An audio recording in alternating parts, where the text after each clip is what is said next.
to do that. That's what he says. He's here.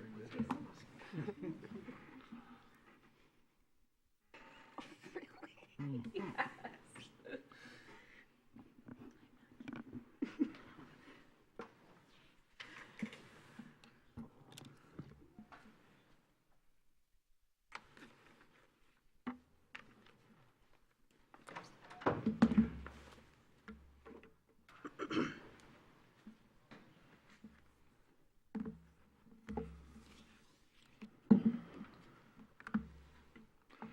Good evening, everyone. It's 7 o'clock. I want to welcome everybody that is here with us in the chambers, as well as those at home watching our regular meeting of, what is this day? Oh, November the 21st. And I know because I'll be in a hurry to end the meeting tonight, I want to wish everybody a happy Thanksgiving and safe travels early.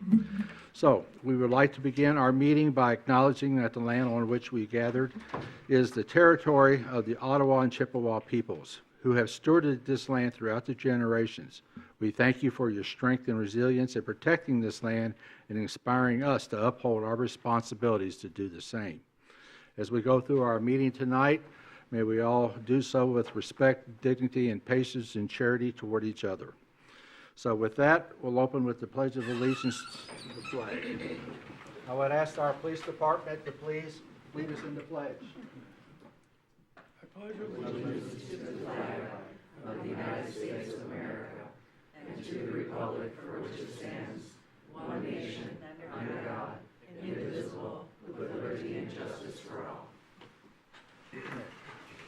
With that, roll call, please. Commissioner Walter? Here. Mayor Pro Tem Shamrow? Here. Commissioner Werner? Here. Commissioner Stanley? Here. Commissioner Treadwell? Here. Mayor Lewis? Here. And I show Commissioner Wilson is excused. Okay, with that, we have announcements, and our first one is going to be a recognition and acknowledgement by our city manager, Marty Colburn, of Captain of Investigation Services James Bussell for his 25 years of service to Traverse City. Captain Bussell, if you could join me and Chief.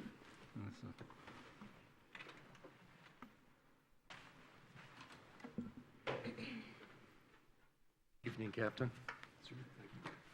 Honorable Mayor and City Commission, and to the community as a whole, and particularly to the police department that's here in support of you this evening. I'd like to bring recognition to Captain Bussell. He was one of the first people I met early on here in regard to our activities day to day with the city, and would like to give you a little bit of a readout of his career, because we're here tonight to honor his career with the city as he rose from the ranks over a 25-year period from a patrol officer to the captain, a command officer within the Traverse City Police Department. Captain, as you know, you were hired October 30th, 1997, but I want to point out that he started his career earlier than that, 6 years earlier as a police officer in South Haven. So he has not just 25 years as a law enforcement officer, but 31 years of service to this great state of Michigan and to the communities that you've served. In February 3rd of 2003, he was promoted to sergeant, and in December 22nd, 2005, he earned his master's degree in liberal studies degree from Eastern Michigan University. In September 15th of 2006, he completed the Law Enforcement Executive Leadership Institute. December 16th, 2012, he was promoted to the administrative sergeant, where he was responsible for not just a lot of the administrative activities, but to help lead the sergeants and be responsible also for the reserve unit. In March 18th of 2013, he transferred to be the detective sergeant. And in November 9th, 2015, promoted to captain as the investigative services. And as of October 30th of 2022, that's 25 years of service with the Traverse City Police Department.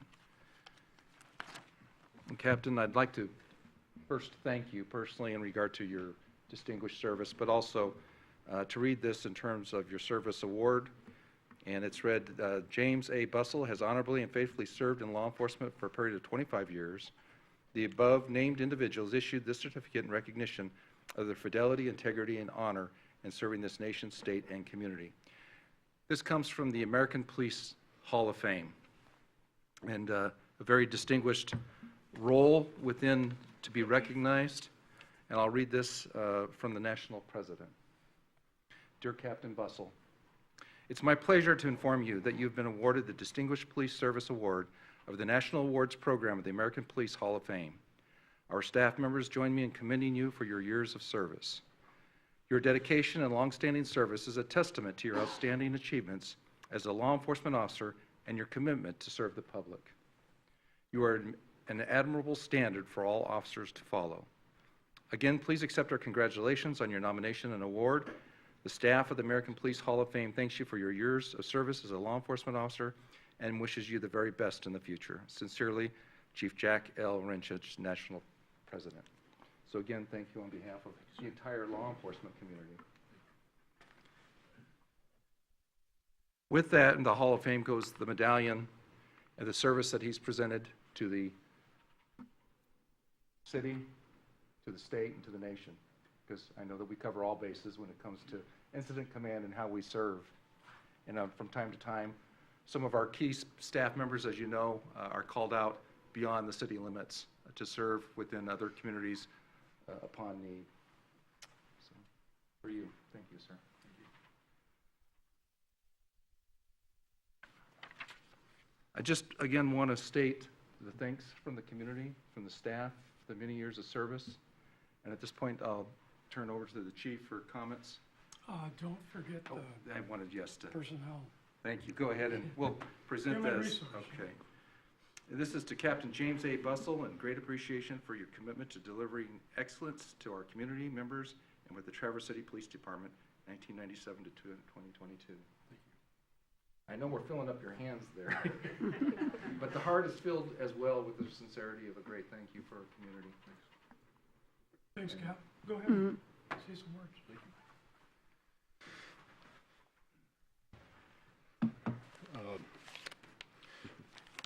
So, you know, this day is here. It's a bit overwhelming. I had to bring these. These are actually my wife's. I forgot mine. I couldn't find mine. I always lose them. I won't be long. I just had a few things I wanted to say. Thank you to the city and the commission for this award and recognition.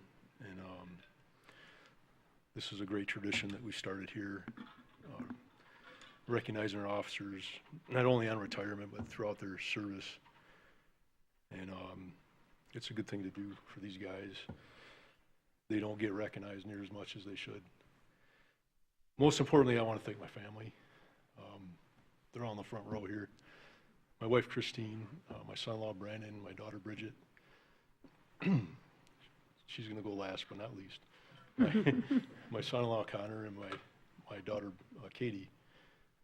My granddaughter, Lydia James Parcell, and she's our first granddaughter. We have another one due in February, Katie Isabel May. We already have a name. I also want to thank my parents and my siblings. I grew up in Jackson, Michigan, and my family's all down there. So they didn't make it up, but I couldn't have done all this without the support and understanding of my family. I certainly wouldn't have been able to make it 31 years in this profession without that. It puts our families through a lot, not being there for holidays, weekends, being gone all night on midnights, but they turned out pretty good. So I'm very proud of them.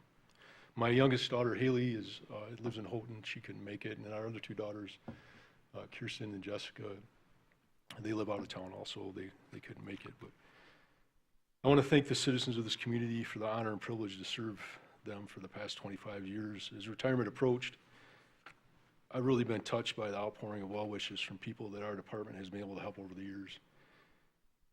You don't realize until moments like this the extent of how we've been able to positively affect people's lives. And it's really brought me back to center on why I did this job. It's easy to get a little jaded at times, but it's brought me back to center. And I've had that talk with a lot of our officers in the past, but this is a noble profession, and there's a good reason we do this job. Finally, but certainly not least, I want to thank the men and women of the first responder community, these guys and ladies sitting here. Other law enforcement agencies, fire, EMS, dispatch, all of our partner agencies, such as the court, the prosecutor's office, city attorney's office, the other city departments, emergency man at DHS, the CAC, it goes on, and if you're not in it, it's hard to understand really how well we all work together, whatever the mission is that we're trying to accomplish. There's no more selfless group of people in our community than these fine men and women. It's been my privilege to serve alongside of you. In closing, I'd like to read a poem, and I helped write our FTO manual. You guys know that thing's full of quotes and poems. I'm kind of a poem and quote guy, but this is one that's special to me. I first read this when I was 14, and I got it out of my a football playbook. Our coach had put it in there. And it's kind of stuck with me throughout my lifetime, and especially in my law enforcement career. So as I read it, I hope you appreciate it as much as I do. It's called The Man in the Glass. It was written by Peter Dale Winbrow, Sr. When you get what you want in your struggle for self, and the world makes you king for a day, just go to the mirror and look at yourself and see what that man has to say.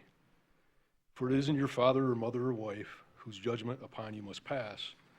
The fellow whose verdict counts most in your life is the one staring back from the glass. He's the fellow to please, never mind all the rest, for he's with you clear to the end, and you've passed your most difficult and dangerous test if the man in the glass is your friend.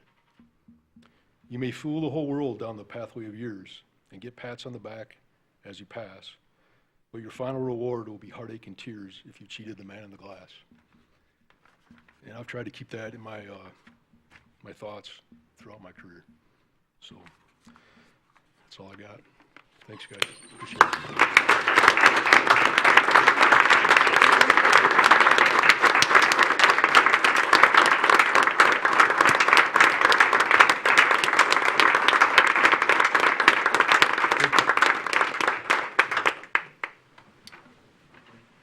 Picture with the family, you want to do that before we start? Yeah, it takes, yeah. Who's got the cameras to take pictures of the family, with the family? Oh, Andrea's got it too. Who's got a phone? Andrea's got it too. You want to do your family first? You guys are my family. You should be able to see Adam behind you.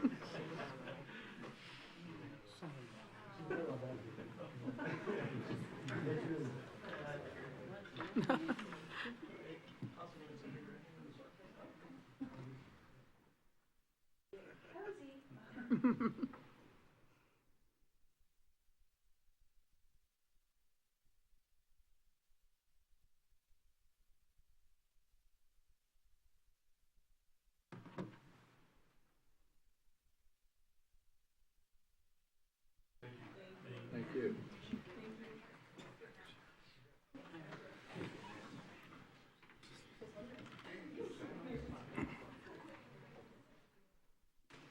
Captain Buzzle? Yes, sir. Grace and peace be with you as you move forward in life. Thank you.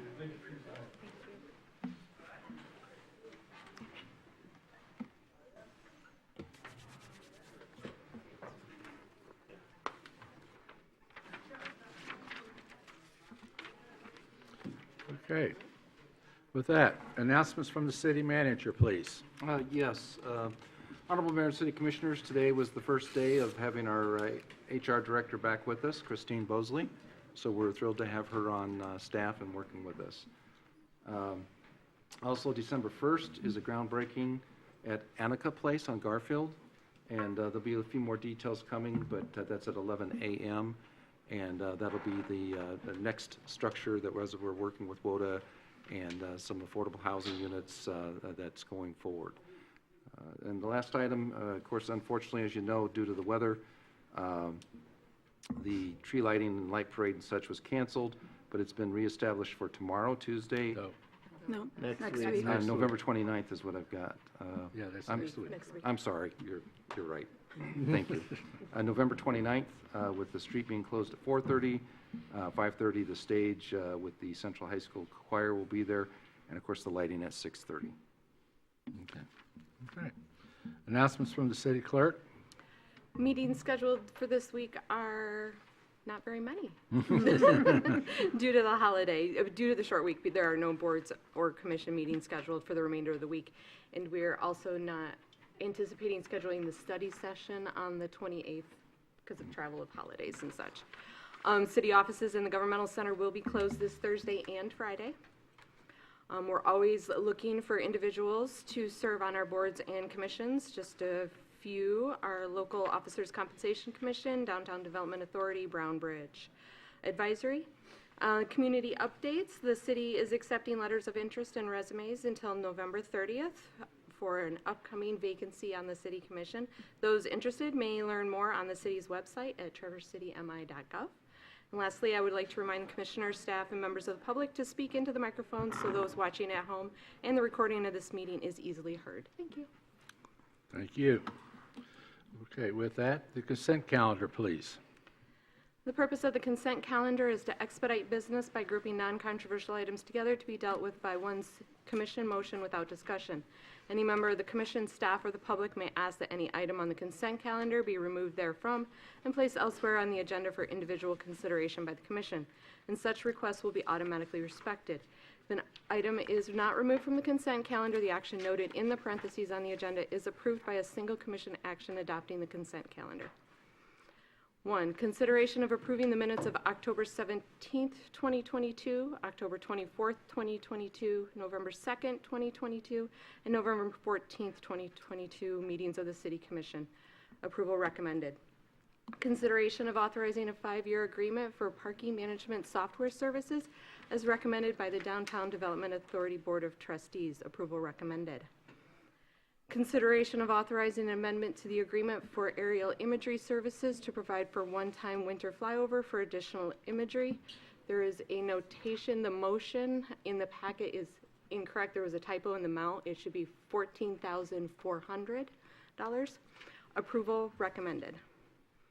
Consideration of authorizing a contract with the Michigan Department of Transportation for the North Cass Street Bridge and South Union Street Bridge rehabilitation projects, which provide for MDOT to allocate $2,605,050, which is 90% of the project costs. Approval recommended. The contract reference number in the motion is incorrect. It should be 5495. that one. 5495. Consideration, number 6, consideration of authorizing a confirming purchase order for diesel fuel for city operational use. Approval recommended. 7, consideration of waiving the competitive bidding process and authorizing a 3-year consulting agreement for assistance in complying with the Michigan Lead and Copper Rule. Approval recommended. Consideration of authorizing an amendment to the consultant agreement for the evaluation of the sewer lift stations for the Front Street, Bay Street, and Birchwood lift stations for additional services necessary to complete the evaluation. Approval recommended. Consideration of authorizing an agreement for the maintenance and administration of the Catholic section of the cemetery. Approval recommended. I believe we Did need we to skip 5? 5. Did I skip that? I'm so sorry. Number 5, consideration of authorizing a contract for the Harbor Master Building Repair Project and consideration of authorizing the city manager to manage a 10% project contingency. Approval recommended. Okay. You have consent calendars. Anyone from the commission would like to have an item removed from the consent calendar? Okay. Is there anyone from the public that would like to have an item removed from the consent calendar?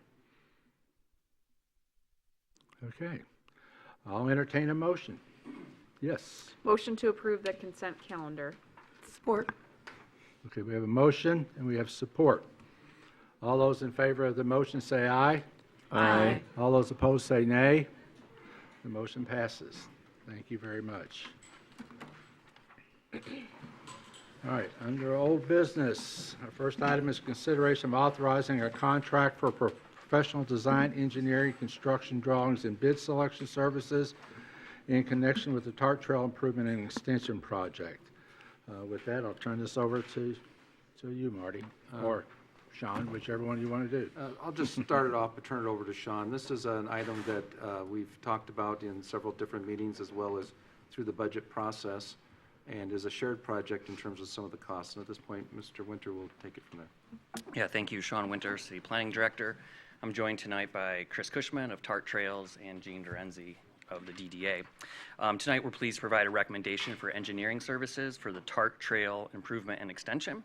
Just to give a quick recap, this is an idea that the three parties started discussing back in the summer of 2021 with the goals of increasing capacity, providing better trail amenities, improving the user experience for the different mode types that we have along there, and of course, extending the trail to create better connectivity and access to different destinations along the corridor. Now, the vision of this goal became expedited by MDOT's planned reconstruction of the parkway. A couple of the things we were trying to achieve by expediting this was to save funds by saving on mobilization, figuring out where we could tie this project into MDOT's reconstruction, provide less disruption along the corridor, and just have a better overall mobility option throughout that whole corridor. So last fall, we hired Progressive AE to help come up with a conceptual design. We worked extensively with some of the property owners, such as Delamar, along with NMC. Then we came and we presented in February. We received great feedback from the different city commissions and boards. In the spring, as Marty mentioned, $150,000 appropriation was included in this year's budget for the engineering, which is the next phase. So July, we came back to you, we presented the project goals and the scope, which admittedly was quite extensive and comprehensive and aggressive in order to stay with MDOT's planned timeline. So we went out to bid in August. We received 2 bids. We interviewed both of them after reviewing their proposals. They were ECT and Progressive AE, and unanimously, the selection committee made of city staff, DDA staff, and TART staff recommended Progressive AE for this project. So the reasons that they were recommended included they felt that they had a stronger project understanding, no doubt buoyed by the fact that they'd done so much work on the conceptual trail plan. They seemed to have better understanding of the bridge work, so although that they had the higher price, we felt that price more accurately reflected the work that was going to be needed for this. They have existing established relationships with the city, TART, DDA, Delamar, and MDOT, both locally and in Lansing. They had the benefit of having thorough knowledge of MDOT's reconstruction of the parkway, so that we feel is going to be much more helpful in project coordination. They more accurately identified the community engagement necessary to inform this design. And so overall, the selection panel felt that they were capable of delivering a much superior product than the other bid after interviewing the 2 firms. So with that, we have a recommendation for your consideration in your packet. It's structured in 2 phases. The first phase would be the design engineering phase, so that would be everything to get us up into construction. And we do have money allocated between the 3 parties to cover that cost. The next phase would be executed at a later date, and that would be for construction administration. Right now, we do not have funds available for that. We also need to find the funding for the actual project. And we have a meeting with MDOT and Lansing in 2 or 3 weeks to start talking about some of the infrastructure money and how we might be able to fund this and tie it up with that project. Also, we have a memorandum of understanding for your consideration that's going to outline the different responsibilities of 3 project partners. So unless Gene or Chris have anything else to add, I'll hand it back to you, Mayor, for questions and Okay. consideration. Are there any questions? I mean, this is something that's been on our list, so, yes, sir. If nobody else wants to, Okay. all right, and I'll just start. Of course, it's, what's Werner going to say this time? Hasn't he said enough by now? What could he possibly still have to say? I'll start by saying that I think we're pretty bad at setting goals and objectives, as can be seen. We're 1 year into a 2-year cycle and still have yet to finalize our goals and objectives for the city commission. And so it's understandable that we see this nice, shiny, multi-million-dollar side path along Front Street, and we're like, wow, lots of money. That should be good. And it becomes our top goal and objective for the city and potentially this body. This morning, I had the opportunity to be at Central High School during, drop-off, but it's not always drop-off. Most kids are getting there themselves, and that's what I witnessed was students arriving on foot and by bicycle. It's pretty bad, really bad. And it's not just because of the snow and ice out there. It's dark, There are very few facilities. We've done a terrible job as a community to try to make any sort of accommodation for these users. And this is a good example of what previously I kept going on and on about most vulnerable users. I think before one of the final last votes, Commissioner Treadwell got in a word after my last words, and he referred to himself as one of the most vulnerable users. And I disagree. He's not one of the most vulnerable users. Most vulnerable users are people that maybe don't have 100% mobility, such as I believe all of us up here. Maybe it's somebody that's a little bit older and their reaction time is a little slower. Maybe it's somebody that's a little bit younger and doesn't have their brain fully developed into, what's dangerous and crossing time in front of a moving vehicle and that sort of thing. It could be a 9-year-old, it could be a 16-year-old. Those are the most vulnerable users. I think about the mom trying to cross the parkway. She's got an infant in a jogger, and she's got a toddler by the hand. Those are the most vulnerable users. And that's why I get worked up about all this, because we've ignored them, completely ignored them. A previous TART Trails used to walk the walk and support everybody. They supported complete streets because that's all users on all facilities. A previous Norte supported complete streets. A previous city planning director supported complete streets.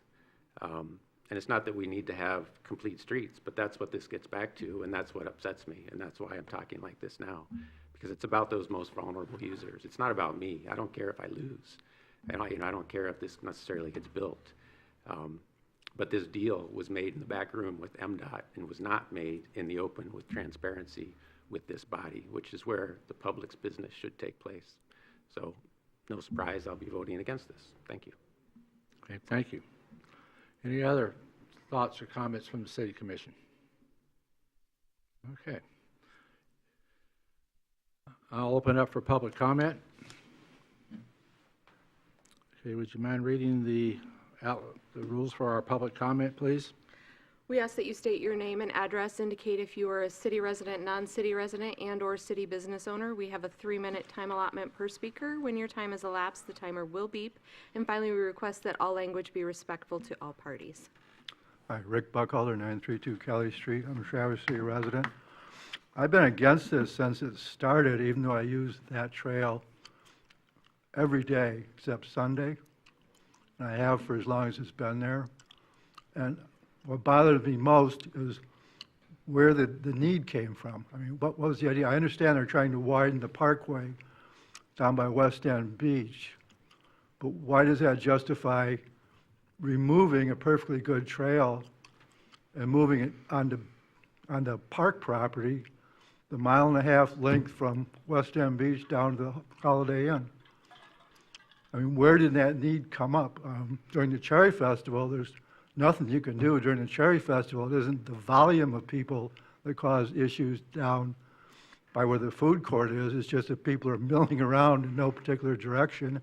But even then, I can get through with just a slight slowdown, not even a delay. So I agree with Commissioner Werner. I think this is twice in 1 year. This seemed to have been dreamt up out of the sight of the public at a massive expense, which I think I heard $4, $5, $6 million for the actual construction cost. But what gets me is almost the entire length of what's existing now down to the river is flat graded land. So I mean, what are you spending $450,000 in engineering costs to do what? You could bid the same job out to the blacktop contractor and have it done and totally eliminate a bunch of those fees, and on top of that, you want to pay them additional $350,000 for a construction management cost to manage a narrow asphalting crew, just like the TART Trail everywhere else. I mean, this is astronomical cost, and at some point, why I'm saying this is, if the public doesn't like what you're doing, especially along the entire parkland, open space, waterfront, they have the right to challenge you, and you know how. They'll do it. So please give consideration. Is this the right time to do it and get public input, as Commissioner Werner said, later, with millions. I don't care if it's free money, grant money, it's still taxpayer money. And something this big and impactful should come from the public and then give it to the design team when all the issues have been settled. That hasn't been what happened here. Thank you. Anyone else? Okay. Any other comments? Yes. I'm most interested in the very critical link on the more eastern section that goes to the base of the peninsula. And that's been a missing link for a long, long time. We've been talking about it for a long time. There's a very narrow sidewalk right near the road. And a lot of folks working to try to get across town in that area to Central High School, to Eastern Elementary School, to NMC, to the different amenities over there. Folks who live at the base of the peninsula kind of cut off from the rest of the city. So I see this as a critical piece to connect to where people need to go in that part of our city. And it's not the end, but we also need to make strides to get closer to that connection and then up to the peninsula and beyond. So I see that piece in particular as critical to moving people where they want to go in a non-motorized fashion in Traverse City. So I'm thankful for this project to get us closer to that, for sure. Okay, thank you. Anybody else? I'll get back with you in a moment. Yes. Yes, echoing Commissioner Walters' comments. When I went to college at NMC, I regularly commuted down this stretch, and that eastern edge was the most uncomfortable and frankly dangerous aspect of the commute. It's an area that, yes, we have a sidewalk there that connects an area, Old Mission Peninsula, where we have hundreds and thousands of people that bike along those roads on a regular basis because they're rural country roads.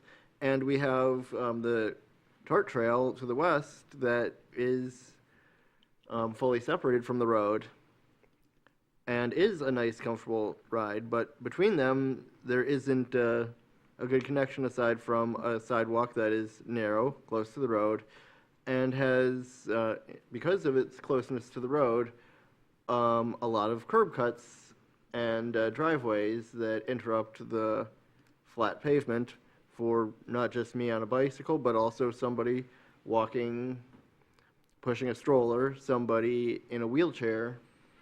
And I would like to see, going forward, an improvement in that. And I see this project as a step towards that. Yes, we can say that the Tart Trail along our bayfront is already one of the best trails in the region, so why do we need to do more? Well, because it is so heavily used, that does mean that there are opportunities to recognize where it can be made better, and what better time to do that than when MDOT is replacing Grandview Parkway right next to it. Also, I don't see this, despite it being an expensive project, as necessarily taking funds away from other projects. I can very much hope that we will see other trail projects, other sidewalk projects, other projects encouraging non-motorized transport and better connectivity, both within our city and connecting our city to the communities beyond it. I'm excited about this, and I'm hopeful towards a better non-motorized future. Okay. Commissioner Warner. To better, for the public and myself, to better understand the last two comments, the city manager could comment or bring somebody up about any changes or any parts of this proposed project that are actually along Front Street from Peninsula Drive, which is the Blue Goat, to Garfield Avenue, along Front Street. Not along Peninsula Drive, which is the drawings I've seen, but along Front Street. Well, as you know, that portion is part of the Parkway project that we're working with MDOT. I know we've already reviewed those plans with the City Commission. This particular project is bringing the trail along the frontage and up to the peninsula towards NMC in that area. I do know that we have the planner from TART that may be able to speak to that specifically the part of this project. And I understand you're asking something that I believe is not part of this project. That's my understanding too. So I don't need anybody else to comment unless they know that there is a proposed extension of a trail that extends along Front Street from the Blue Goat to Garfield. Because a trail that goes from the Blue Goat to Bryant Park and up toward Eastern Avenue does nothing for the students I saw this morning trying to get from the Boardman neighborhood or the Oak Park neighborhood across the big intersection at Garfield and Front Street toward the high school. So yes, it will be fine for getting out to the peninsula and maybe people coming from all the way across town going to the high school. That's great. But again, a complete streets means everywhere. So we were up against this with 8th Street. Back then, TART and others were supportive of the argument that, no, we don't just put people on the TART trail over there, because that's what was being yelled at us was, there's a TART trail right there. Why do you need a bike facility on 8th Street? And we're like, no, the TART trail's right there, but cyclists have a right to be on 8th Street as well. It's the same argument here that, oh, well, there's a trail over there, go use that trail. The 60-year-old with mobility problems that I saw this morning was on the south side of Front Street between the Blue Goat and Garfield. You can't tell her, oh, just take that detour up and all the way around there and go through somewhere else and come back to wherever you might be trying to get to. That's BS. It's BS. Well, I can speak to the MDOT project. There are some improvements that are being made at the Garfield intersection with the highway, but also per previous discussions mentioned that in that project, and would continue to work with MDOT on potential crossings now and in the future, both at Rose and the highway there, as well as at Peninsula.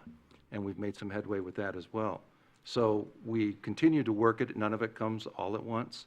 I'll point out that over the last 6 or 7 years, we've added about 20 miles of sidewalks, several miles of trails. We continue to make improvements throughout the neighborhoods. And it doesn't happen all overnight, but we've made some tremendous progress with our discussions on MDOT on the highway, on the current and future crossings, as well as this project. Okay. And I'm also going to make a quick comment that someone was said about this all being done in the back room. I know this was brought to us on several different occasions, so to say that, you know, we're being surprised by this, but it all doesn't happen, you know, week after week. It's over a period of time. So I know we've all been engaged in this. We saw it during our budget session. We saw it last year during our discussions earlier than that about this idea. So it may not complete everything that some of us have, what we have in our minds, but it's going further than what we have now. So, and who knows what the next couple of years can bring also. So we take it from there. Unless there's any other comments, I'll entertain a motion at this point if we'd like to proceed forward. It's a pretty long motion. I can read it real fast if you like. The motion would be, if that someone wants to make it, that the mayor and city clerk execute a consulting agreement with Progressive AE in the not-to-exceed amount of $448,391 for design, engineering, construction drawings, and bid selection services in connection with the TART Trail Improvement and Extension Project as outlined in the November 10, 2022 communication from the planning director, with funds to come from the appropriations line item of the general fund, with such agreement subject to approval as to the substance by the city manager and its form by the city attorney, and further that the mayor and city clerk execute a memorandum of understanding with the Traverse City Downtown Development Authority and TART Trails, indicating it is the intent of the entities to award the construction service portion of the consultant agreement related to the TART Trail Improvement and Extension Project in an amount of $325,030 at a later date, provided the construction occurs in 2024, with such a memorandum of understanding subject to approval as to a substance by the city manager and is formed by the city attorney. And finally, that the city commission will consider awarding a contract for the construction management phase to Progressive AE in the amount submitted with this bid. Support. I'd like to make that motion. Or I guess, whichever way you want to do it. Motion made there. Who supported? I'll support it. Supported by Amy Shamrock. Any other questions, comments? All those in favor of the motion say aye. Sorry, I thought you were going to public comment. I did open it for We did public have comment. Right now you did, after the motion? I did it before the motion. No, you do public comment after a motion, I believe. All right, I Like open point it of for order, public Director. comment again, a second time. Because I was waiting to make my final comment until after you said public comment. Thank you. Okay, there is no public comment? May I? No, yes. Of course you can. So at some point, a pedestrian, someone in a wheelchair, someone on a bicycle is going to get seriously injured or killed. And that's on this city commission and this city manager. And even more so, it's on TART and the DDA, Norte, and the planning director. We could spend this $500,000 and other wasted study money. There's a lot of money out there that we've been wasting on real, on-the-ground changes to make walking, rolling, and biking safer in Traverse City. Thank you. Your comment is received, not necessarily agreed with. All those in favor of the motion say aye. Aye. Those opposed say nay. No? Okay, roll call, please. Mayor Pro Tem Shamro? Aye. Commissioner Werner? Nope. Commissioner Stanley? Aye. Commissioner Treadwell? Aye. Commissioner Walter? Yes. Mayor Lewis? Yes. Motion passes.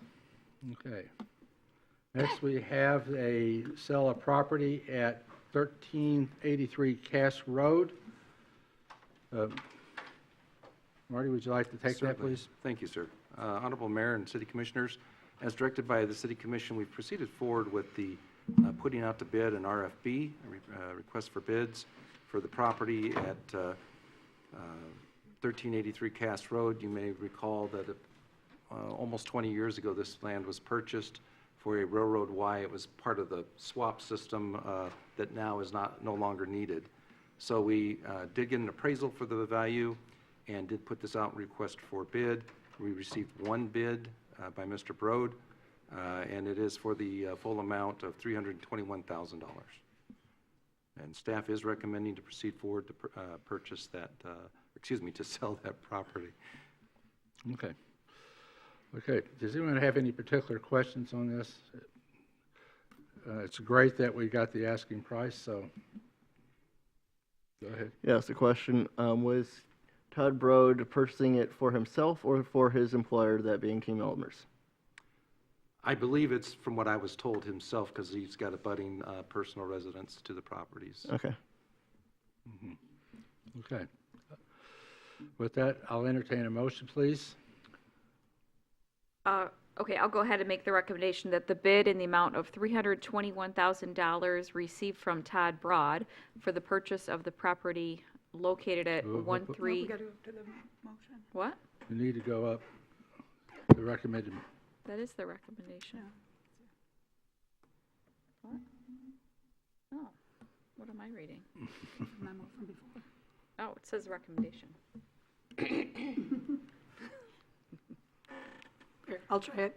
That the mayor and city clerk be authorized to execute a purchase agreement and necessary documents to effectuate the sale of city-owned property at 1313 Cass Road to Todd E. Broad in the amount of $321,000 with the terms as outlined in the communication from the Assistant City Manager included in the meeting materials for November 21, 2022 City Commission meeting, with the purchase agreement subject to approval as to its substance by the city manager and to its form by the city attorney. And finally, that the proceeds will be allocated to the Economic Development Fund. And it's 1383, sorry, that's a typo. yeah, 1383 is correct. We got a motion. Do we have support? Second. Okay, we got support. I'll The open only, it. the only thing I just wanted to clarify, this was the one that the 20 years ago or whenever it was purchased, the money came from the Economic Development Fund, and that is why it's going back into it, Yes. correct? Just wanted No, that. I mean, it was, if I remember, it was originally purchased by the Brownfield Authority, and after so much time, we had to reimburse the Brownfield Authority, so that's when it became ours, which is, what, about 3 or 4 years ago? It got Well, I was just more trying to clarify it But, to yeah. everybody why that's going into the fund it's going correct. into and not It's the going- general fund. The funds are going back into the proceeds are going back into the fund from which they came from, so, yes. Okay. Okay, open this for public comment. All those in favor say aye. Aye. All those opposed say nay. Motion passes. Thank you, and thank you for getting that done. Next, we have a consideration of authorizing an amendment and reinstated parking law enforcement agreement related to Lot L at the Governmental Center.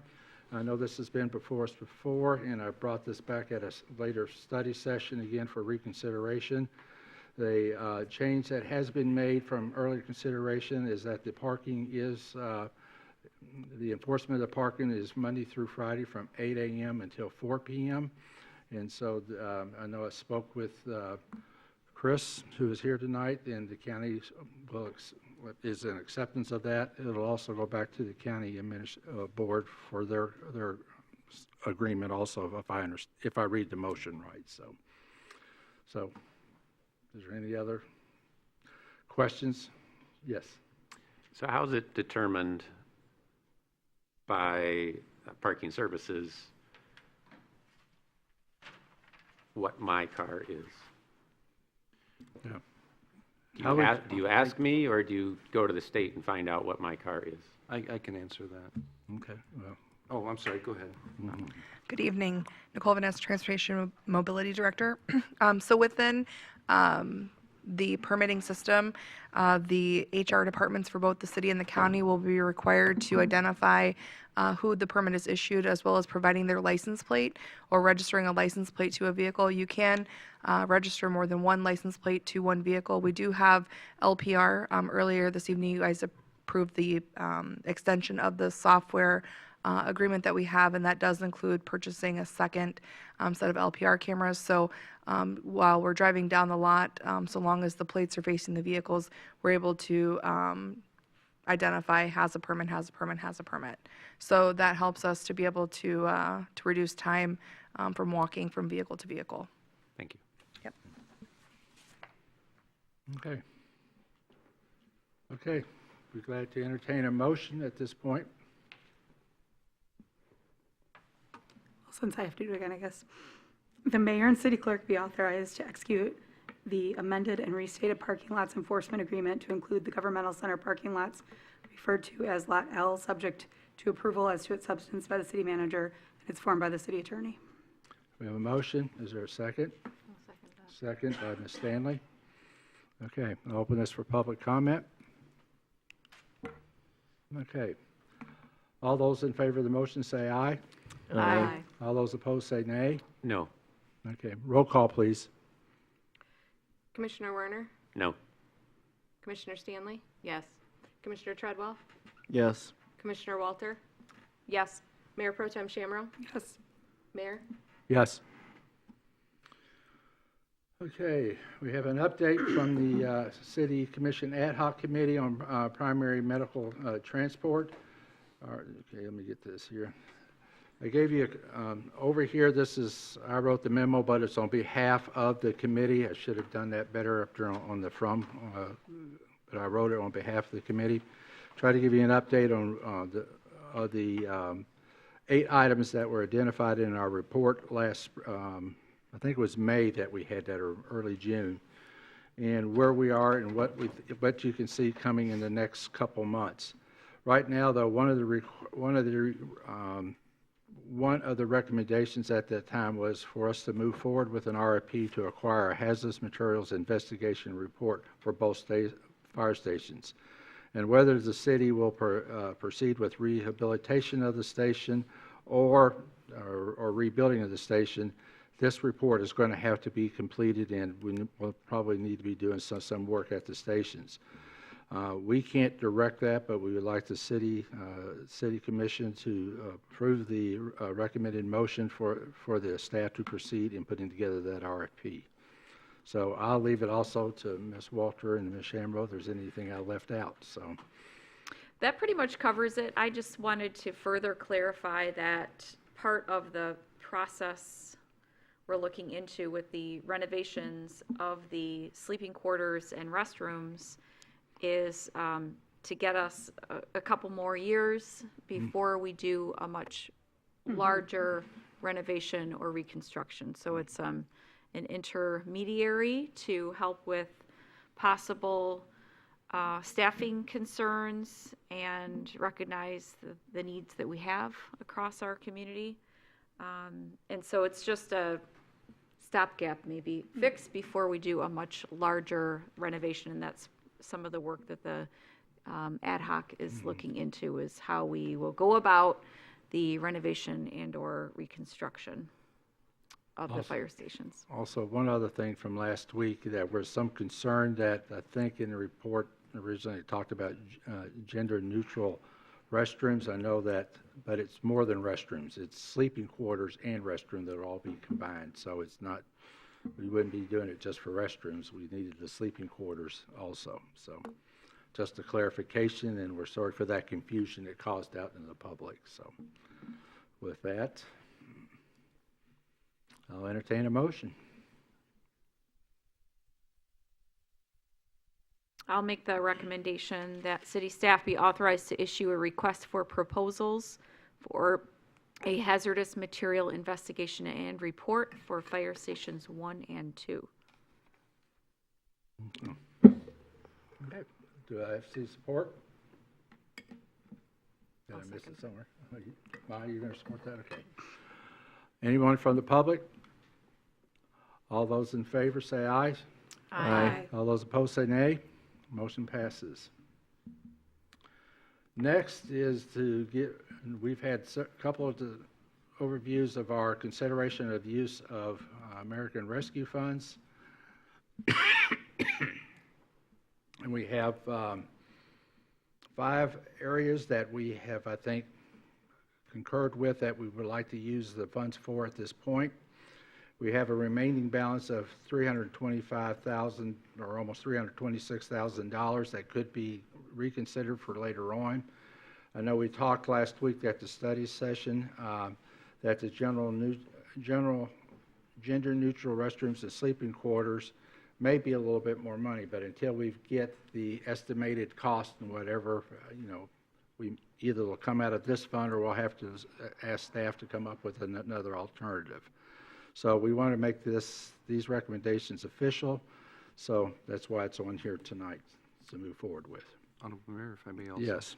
I wanted to include also, although we're using one grant writer, I'm bringing on another here to assist and work together with the other grant writer on a couple of potential grants as they're happening fairly quick.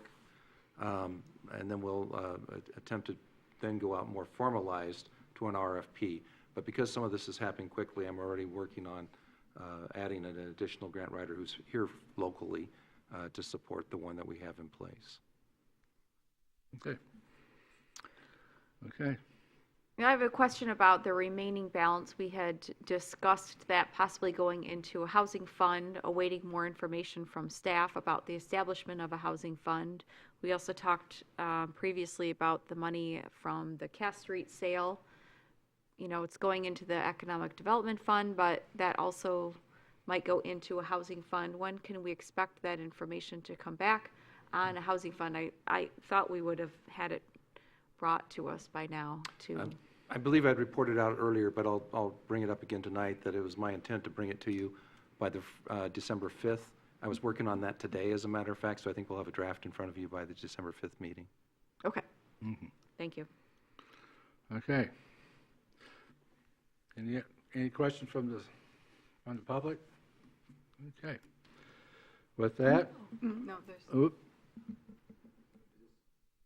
This is your time to shine. if you want. You're doing it a little out of order because I don't think there's a motion. Yeah. This isn't the right day. Well, we do have a motion, don't we? Not yet. What? Let's, I'll make Don't the move. motion that the city commission approves just hang in there. You can stay there. don't move. That the city commission approves the allocation of ARPA funds for the projects and amounts as outlined in the November 14, 2022 communication from the city manager. Okay, we have a motion. Support. And there is support. Okay, now. Thank you. My name is James Para. I am the rector, which means I'm the priest in charge of Grace Episcopal Church, which is the organization from which Jubilee House operates. And since Save Harbor opened and we dramatically expanded our hours at Jubilee House, It is now the case that at any time, there's a place in downtown Traverse City where someone who's unhoused can be sheltered from the elements and receive a variety of supportive services, and that in and of itself is a testament to the humanity and the character of this community, and something we should all be proud of. But even more so, the expansion of hours and the efforts made possible by a combination of volunteers and investments in paid staff have resulted in more than a doubling in the number of individuals that we are serving at Jubilee House alone. And I know that a similar increase has been seen by our partners. And anecdotally, this has resulted in a decrease in systemic stress on community resources like the library and police and EMS and on and on.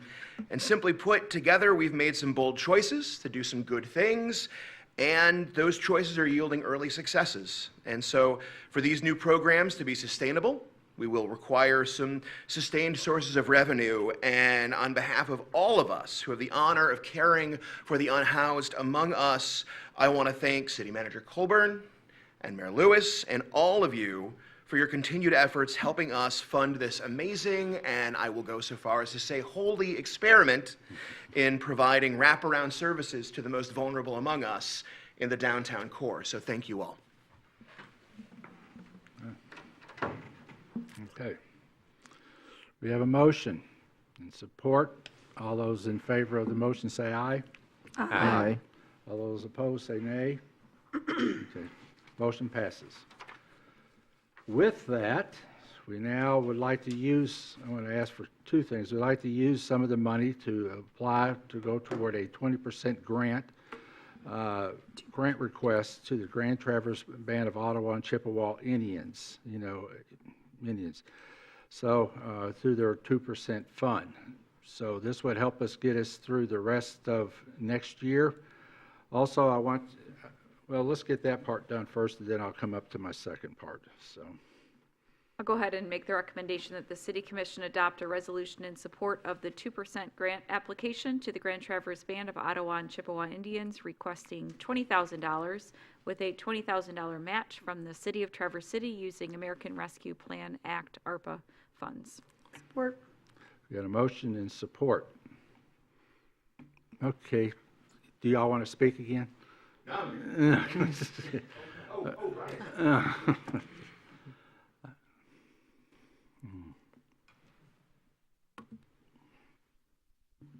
Thank you all for considering this allocation of the 2% grants along with matching with the ARPA for the Jubilee House Day Shelter Project. I can't sum it up more than Father Jim did, but I can just say that it's a vital community resource, holy or not, that people need in this community. And just want to thank you guys for even considering this. Thank you. Okay. We have a motion and a second. All those in favor say aye. Aye. All those opposed say nay. Motion passes. Also, because we said that this ARPA funds were being used for matching services, last Thursday we were informed that DTE has given us a grant of $10,000, as well as Olson Foundation of $5,000.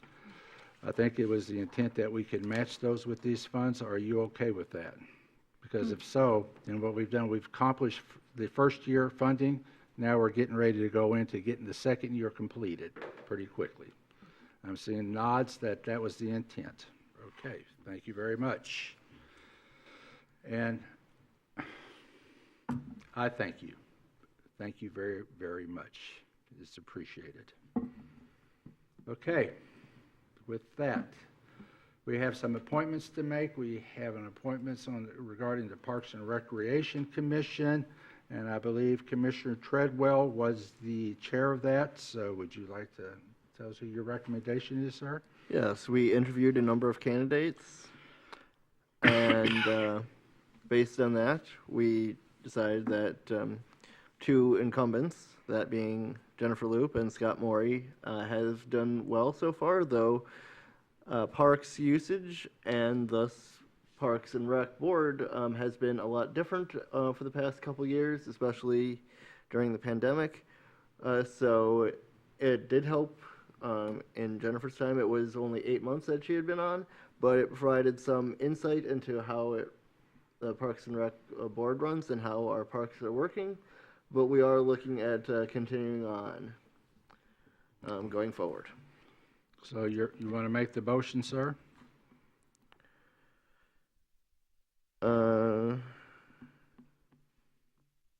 Yes, I was seeing two different motions, but okay. That Jennifer Loop and Scott Maury are appointed to the terms expiring September 1st, 2025, seats previously held by Jennifer Loop and Scott Maury. Andrea Diebler is appointed to the term expiring September 1st, 2023, seat previously held by Sabrina Newton on the Parks and Rec Commission as recommended by the ad hoc committee considering of Mayor Lewis, Commissioner Walter, and Commissioner Treadwell. We have a motion. Is there support? Second. Okay, we have a motion and support. All those, well, is there anyone from the public that'd like to say anything here? Because I'm seeing none. All those in favor say aye. Aye. All those opposed say nay. Okay. Next, we have appointments to the Arts Commission, and on this one, Commissioner Walter, I believe you were the chair of this one, of this ad hoc. Yes, and Roger Amundson has been serving on the Arts Commission very favorably, and he is also our chair. And he served quite a few months after the expiration of his term, and we appreciate his service and are recommending his reappointment to the Arts Commission with the term expiring April 4th, 2025. And I'll go ahead and make that recommendation that Roger Amundson is appointed to the term expiring April 4th, 2025, seats previously held by Roger Amundson on the Arts Commission, as recommended by the ad hoc committee consisting of Commissioner Wilson, Commissioner Treadwell, and Commissioner Walter serving as chair. Support. Okay, we have a motion and support. All those in favor say, well, any public comment? Okay. All those in favor say aye. Aye. All those opposed say nay. Next, we have Coast Guard city appointments, and I believe Mayor Pro Tem Shamrow was the chair of that ad hoc Yes, committee. myself and Commissioner Warner, and Commissioner Stanley was on it, but she unexpectedly was detained at the last minute and could not join us. But we did just have the interviews with the two current members who were seeking reappointment.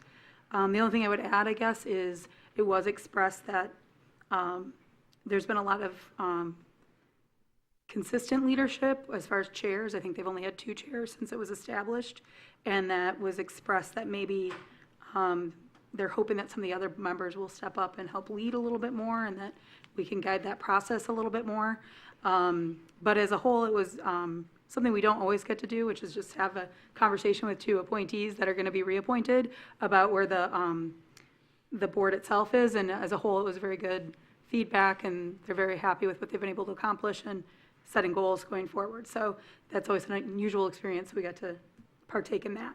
So with that, I'll make the motion that Stanley Simons and Stephen Perdue are appointed to terms expiring August 25, 2025, seats previously held by Stanley Simons and Stephen Perdue on the Coast Guard Committee, Coast Guard City Committee, as recommended by the ad hoc, consisting of Commissioner Warner, Commissioner Stanley, and Mayor Pro Tem Shamrow. Support. We have a motion and support. Okay, all those in favor? Any public comment? I'll make a quick comment. Okay. We did have another Coast Guard City Committee meeting after the ad hoc had met, and there has been a switch in the chair. Fantastic. So, mission accomplished. Very good. All those in favor of the motion say aye. Aye. All those opposed say nay. Motion passes. Next, there needs to be an ad hoc committee for the Board of Tax Review. And by the luck of the draw, we have Mayor Pro Tem Shamrow, Commissioner Stanley, and Commissioner Warner to be on that committee, and with Commissioner Warner to serve as chair. So we need to fill one spot, so. I'll be glad to entertain that motion. I'll make the recommendation that an ad hoc interview committee be established to make recommendations regarding one appointment to the Board of Tax Review, one seat expiring December 31st, 2025, held by Barbara Rochelle, and that Mayor Pro Tem Shamro, Commissioner Stanley, and Commissioner Werner be appointed to such committee, with Commissioner Werner serving as chair. Second. Okay, we got a motion and a second. All those in favor of the motion say aye. Aye. All those opposed say nay. Motion passes. Okay, we go down through here.